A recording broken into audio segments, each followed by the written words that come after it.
Ito naman kasi si Marlon eh. Kung bakit sa States pa niya nagustuhan magtrabaho. Sayang naman ho ang kikitain niya doon. Malaki-laki rin ho yun. Imposibleng makuha niya dito. Oo nga, pero 5 taon naman kayo magkakalayo. Doble pa ngayon ang alalahanin ko. Lopez. Siya dahil malayo siya sa akin, Lopez. At kayo naman mag-ina dahil nag-iisa kayo rito. Ma, okay naman ho kami ni Jane. Huwag niyo na kaming alalahanin. Hindi mo maialis sa akin na mag-alala, Tanya. Biruin mo, tatatlo lang kayo nakatira dito. Puro pa kayo mga babae. Ang isa baby pa. Tapos, dito pa kayo sa liblib na village nakatira. Kokonti na nga mga bahay, layo-layo pa. Kung sakaling may masamang mangyari sa inyo, ni hindi malalaman ng mga kapitbahay nyo. Sabi ko naman kasi, doon na kayo sa bahay tumira habang nasa state si Marlon. Ma, napagkasunduan na namin ni Marlon na... May flashlight ka ba, Tanya? Matutuloy yan. Sabi ko na sa'yo eh. Asan ba yung flashlight mo? Shh!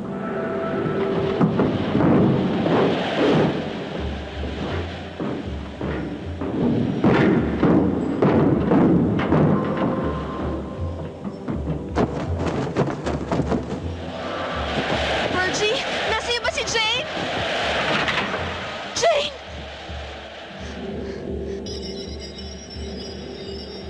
Virgie?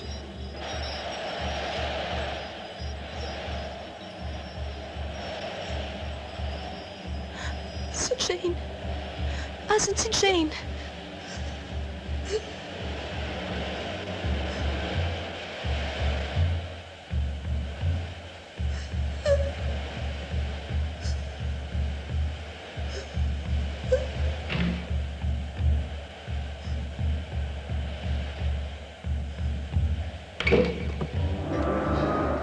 Virgie, bakit nandyan kayo? Anong nangyari? Virgie? Virgie, ano bang nangyayari sa'yo? Kukunin niya si Jane. Kukunin niya. Sino? Virgie? Agawin niya si Jane. Virgie? Agawin niya. Akin na si Jane. Wag. Virgie? Wag. Akin na si Jane. Wag. Akin na! Wag. Wag, ate. Wag. Tanya, Kukunin niya si Jane. Akin na si Jane. Wag. Kukunin niya si Jane. Sino nga? Akin na! Wag. Virgie, masakit na ng bata. Akin na si Jane. Baby ko, akin na. Bigay mo siya sa akin. Akin na. Kukunin si Jane. Kukunin niya. Ate! Ate! Nandito siya! Nandito siya! Umalis na kayo! Umalis na kayo dito! Ilayo niyo si Jane! Virgie, okay na. Tayo na lamang ang nandito. Walang mangyayari kay Jane. Meron! Hindi mo naiintindihan! Hindi mo naiintindihan! Anong nangyari?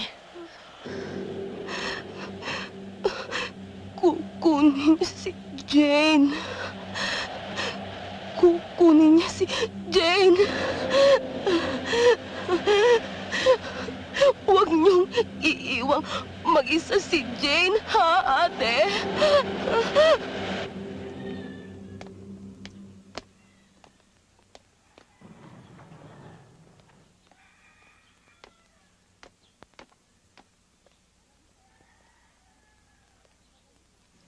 alam mo, Tanya, mabuti pa doon na muna tayo sa bahay ko.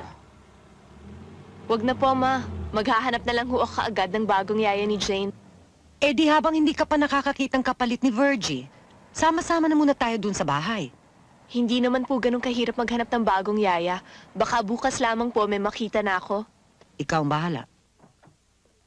Ma, huwag niyo kaming intindihin. Sisiguraduhin ko makahanap kaagad ng kapalit ni Virgie. Pero mag-iingat kayo dito. Opo, Ma.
Mahigit 20 taon na po akong nag-aalaga ng bata. Ni minsan po, hindi po ako pinaalis ng aking naging amo. Ako po ang kusang umalis dahil hindi na po nila kailangan ng aking serbisyo. Paano mo naman nasabing hindi ka na nila kailangan? Malalaki na ho ang mga inalagaan ko. Lahat sila'y pawang nasa hustong edad na. Naniniwala po kasi ako na hindi naman dapat na habang panahon may yayang isang bata. Pwede ko po bang makitang bata? Kanino ka ba huling namasukan?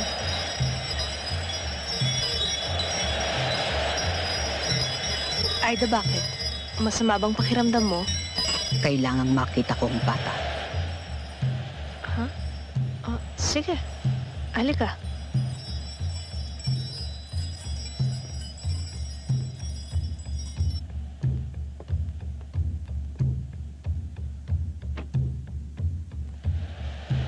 Bakit? Halika, pasok ka. Ayoko. Akala ko ba gusto mong makita si Jane? Hindi bali na lang. Bakit? Kala ko nagkamali ako kanina. Tama ba lang nararamdaman ko? Hindi kayo dapat dito nagpatayo ng bahay. Ano? Anong sinasabi mo?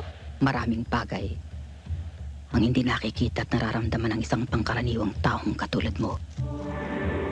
Pero ako, nararamdaman ko ang bahay na ito.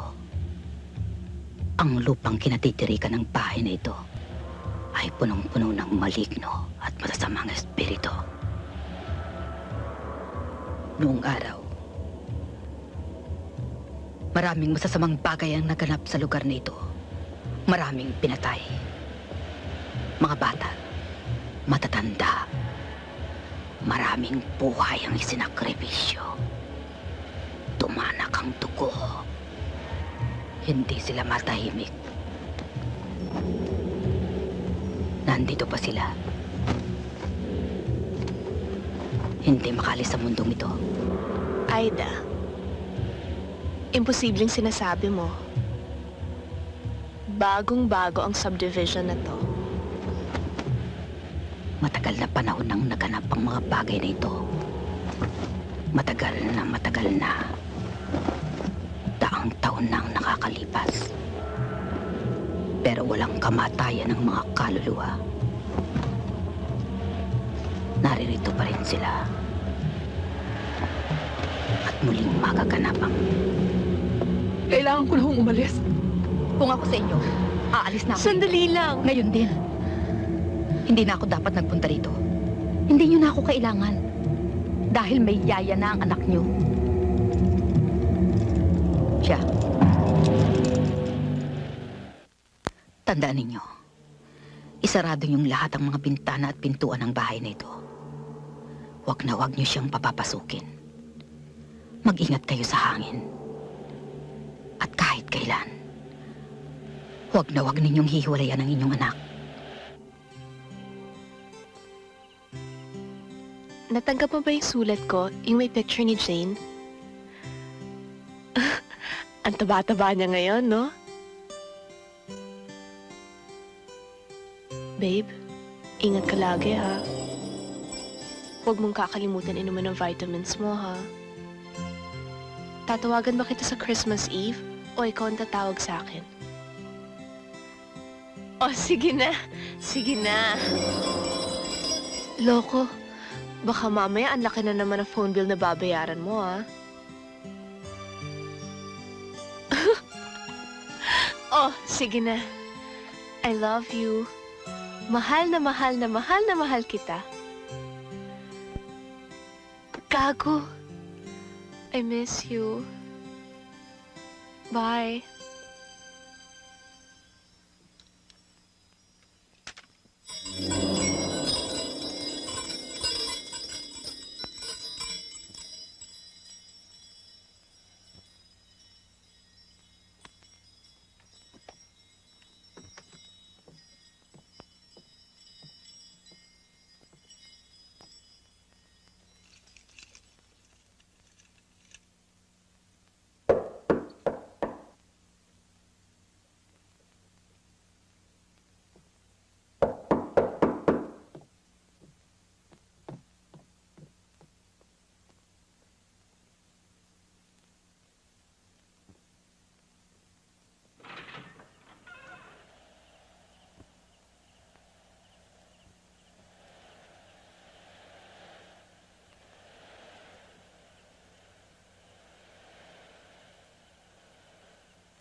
sa amin.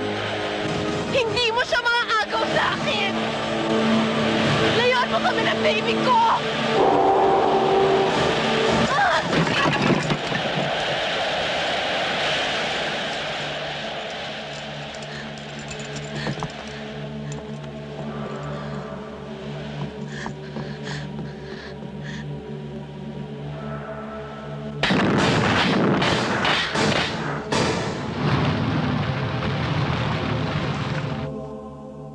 Mahirap talaga ang buhay ngayon.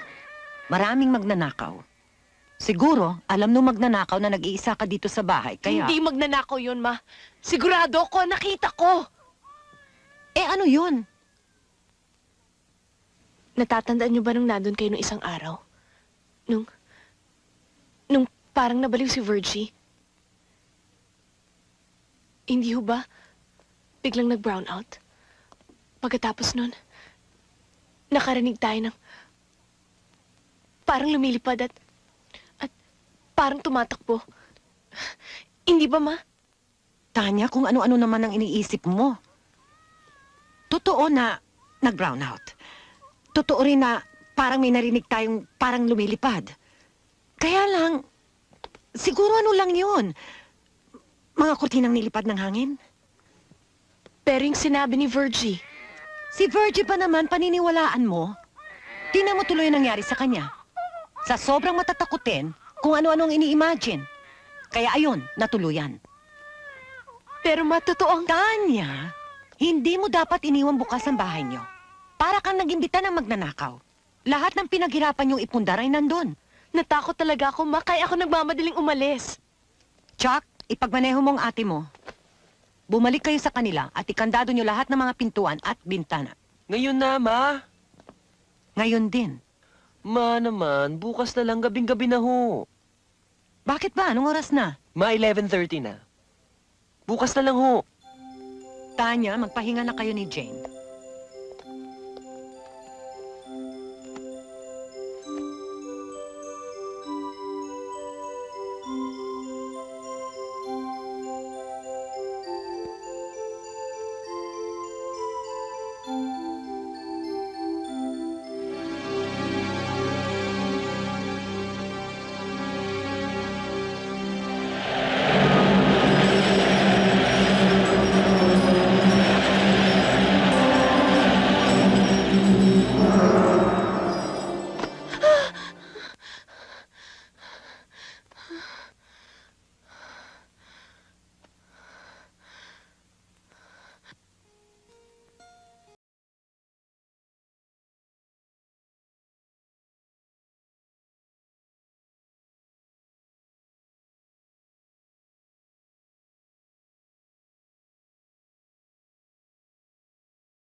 Ikaw na lamang.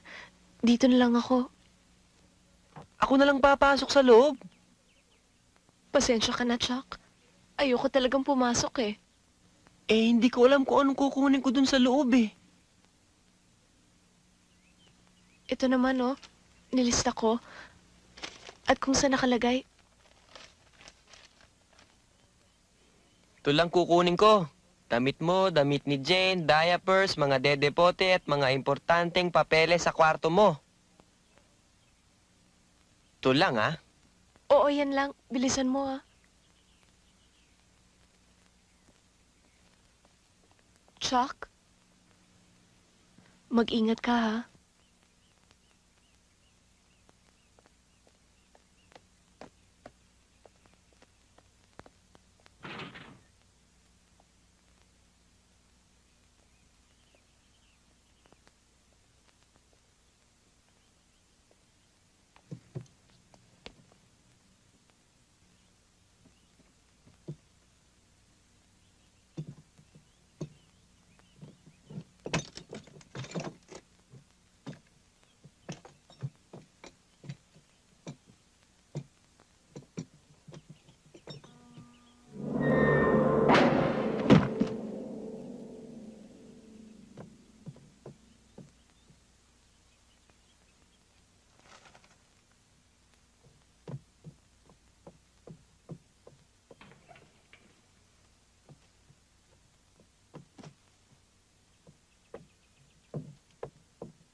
Morning, ma'am.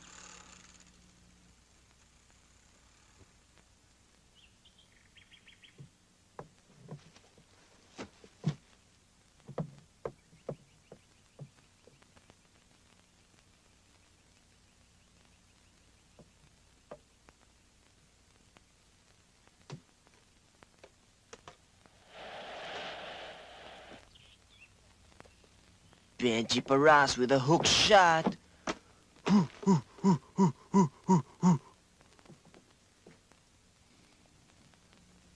Dede, baby's room. Diyan lang kayo, ah.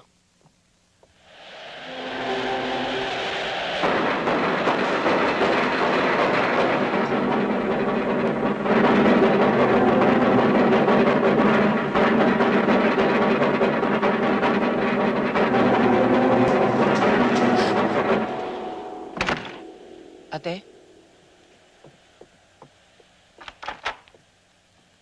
Ate, ikaw ba yan?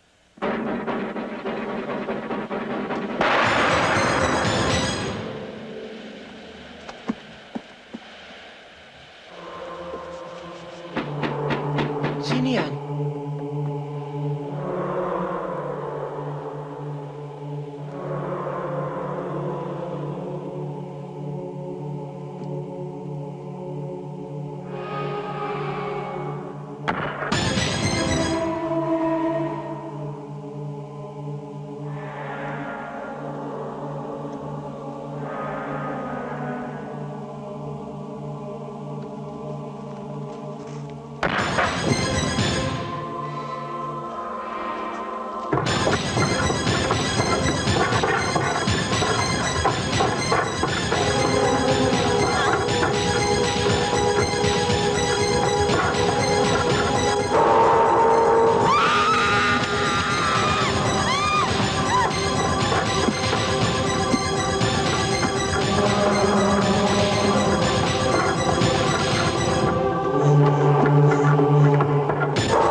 Oo, andyan na!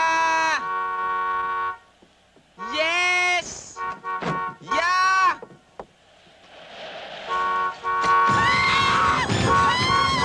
Yeah! Andyan na! Oh, andyan na ako!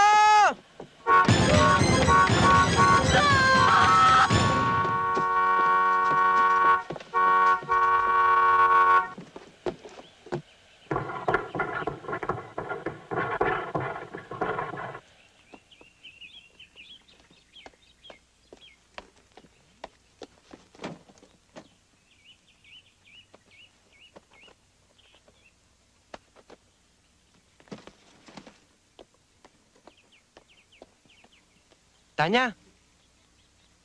Tanya! Tanya! Ano ba nangyayari sa'yo? Pera ng susi! Susi!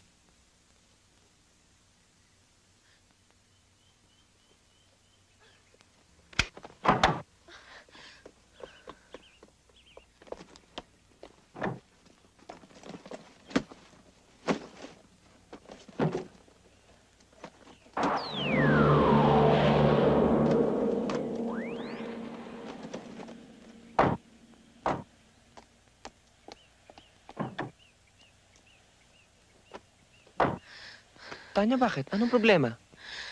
Bilisan mo. Kanina pa ako namamatay sa nervyos.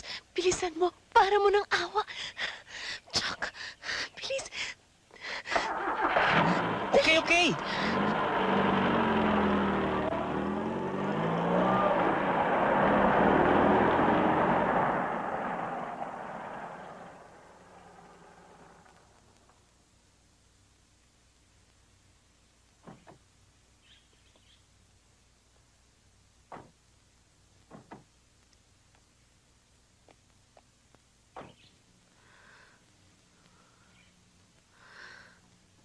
Tanya?